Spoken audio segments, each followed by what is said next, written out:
को लाइक और सब्सक्राइब करें और बेल आइकन दबाना ना भूलें। नमस्कार। आप सबका स्वागत है।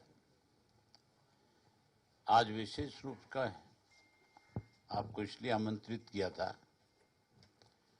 पूर्व मेरे विधायक श्री श्याम सिंह राणा जी, जिन्होंने 5 वर्ष तक लगातार भारतीय जनता पार्टी के विधायक के रूप में हरियाणा में काम किया और खास करके किसान वर्ग के लिए इन्होंने जब भी कहीं किसान की कोई अनदेखी हुई तो इन्होंने उसके लिए आवाज उठाई। लंबे समय से राजनीति में प्रदेश में अलग अलग पार्टियों में रह करके किसानों की लड़ाई को लड़ने का काम किया और अब जब फिर भारतीय जनता पार्टी की केंद्र की सरकार ने ये 3 अध्यादेश ला करके जो बिल का एक रूप दे करके कानून बना करके किसान को कैसे उसकी जमीन से बेदखल किया जाए, कैसे किसान को और कमजोर बनाया जाए, मजदूर लेबर बनाने का काम किया जाए। जब ये बिल आए थे तो उसका इन्होंने अपनी तरफ से किसानों के भाजपा की सरकार को इस बात के लिए एहसास करवाया था कि आप गलत फैसला कर रहे हो, लेकिन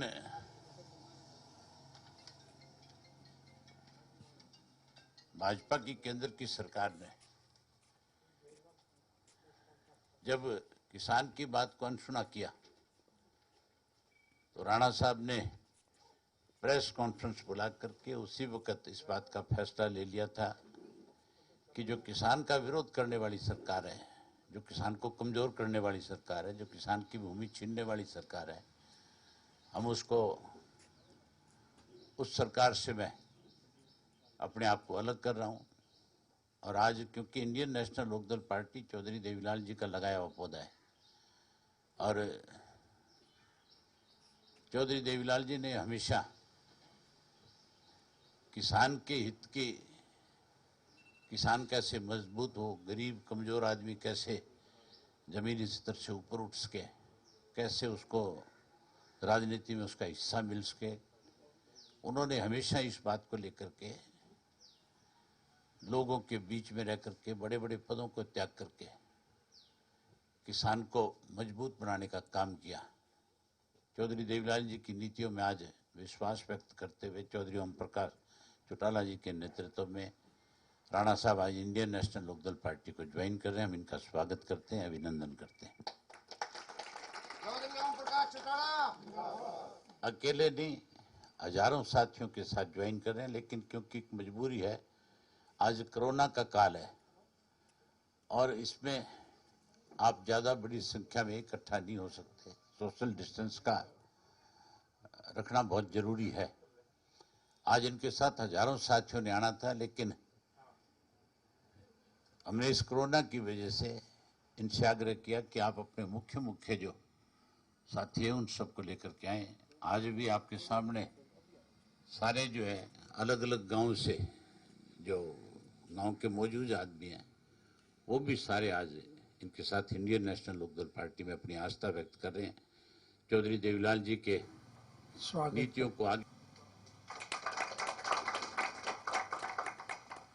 आपकी जानकारी के लिए मैं एक बात बताऊं, श्याम सिंह राणा जी से हमारे व्यक्तिगत संबंध बहुत अच्छे सदा ही रहे। वक्तन फक्तन हो सकता है इन्हीं कारणों से हम एक दूसरे से अलग होने का कोई वजह बनी हो, लेकिन वैचारिक तौर पर हम सब सदा एक रहे। मैं अतीत में जाकर के आपको एक घटना बता रहा हूं, आप उसी से अंदाजा कर ले। सन 2005 में जब हमारी सरकार चली गई थी और हरियाणा प्रदेश में कांग्रेस पार्टी की सरकार बनी थी, श्याम सिंह जी उस वक्त भी भारतीय जनता पार्टी की तरफ से विधायक थे, बल्कि बीजेपी पार्टी के लेजिस्लेचर पार्टी के विधानसभा में नेता थे। हमारे इनके कितने अच्छे ताल्लुकात रहे हैं उसका इसी से अंदाजा लगाओ कि विधानसभा में किसी मुद्दे को लेकर के अगर राणा जी कभी वॉकआउट करते तो इनकी पार्टी की तरफ से जो 5-6 विधायक और थे वो इनका साथ नहीं देते थे। ये अकेले वॉकआउट करते, बीजेपी के दूसरे विधायक जो थे वो वहीं अपनी सीटों पर बैठे रहते। लेकिन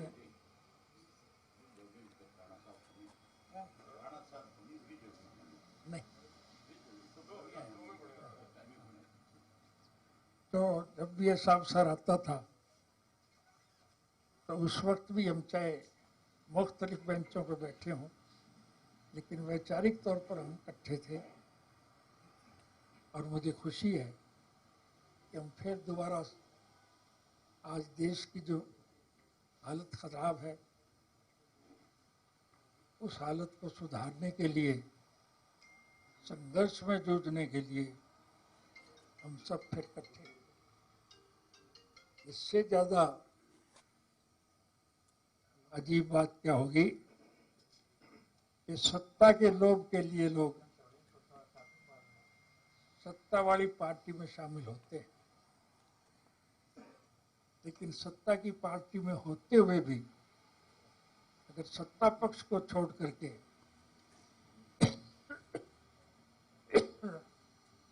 संघर्षशील और जुझारू लोगों का साथ देने के लिए जो त्याग करते हैं उनकी जितनी भी सराहना की जाए थोड़ी है। ये सिर्फ हम ही नहीं, समूचे राष्ट्र के मेहनतकश कमेरे वर्ग के लोग राणा जी की इस बात के लिए सराहना करेंगे कि वो संघर्ष में जूझने के लिए ये जो मामला हुआ था कि कैसे किसान की आवाज को दबाया जाए, जब किसान इनका विरोध कर रहे थे पुलिस वहां पे मौजूद थी। इनके ट्रैक्टर के ऊपर जो बैठे लोग जा रहे थे वो किसान नहीं थे, वो सारे के सारे किराए पे लाए हुए लोग थे। सोशल मीडिया पे आपने जगह जगह पे देखा है कि जिस किसी भी ट्रैक्टर चलाने वाले से अगर किसी ने जाकर के पूछ लिया कि आप इस रैली में क्या इनका बीजेपी का समर्थन करने आए हो, तो उन्होंने आगे से चल करके ये कहा कि नहीं, हम भाजपा के इस फैसले के खिलाफ हैं।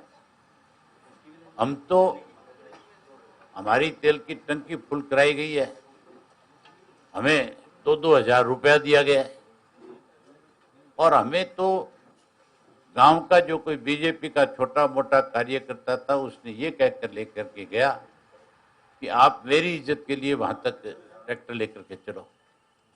यहां तक भी सोशल मीडिया के ऊपर लोगों ने खुल करके कहा है, गुहाना की मंडी के किसानों ने, कि 2-2 बोतल दारू की भी साथ दी गई। उन्होंने तो यहां तक भी कहा कि चलो हम आपको दिखा देते हैं कैसे ट्रैक्टर वाले जो लेकर के आए थे वो ठेके पे बैठ करके दारू पी रहे।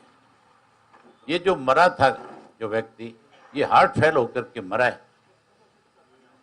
अगर कोई मार कुटाई से मरता तो डॉक्टर की रिपोर्ट में अब तक ये साफ हो जाना चाहिए था कि किसी चोट लगने की वजह से मरा है।